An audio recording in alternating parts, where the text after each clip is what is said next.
State University? How will you present Benguet State University that will encourage students to enroll in the university?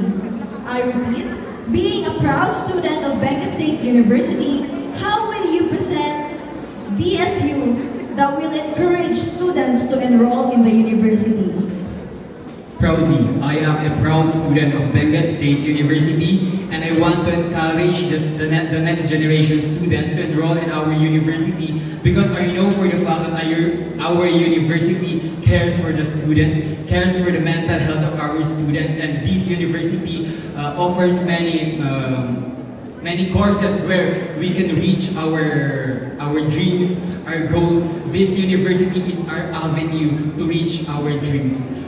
So students, come to Benguet State University. Thank you.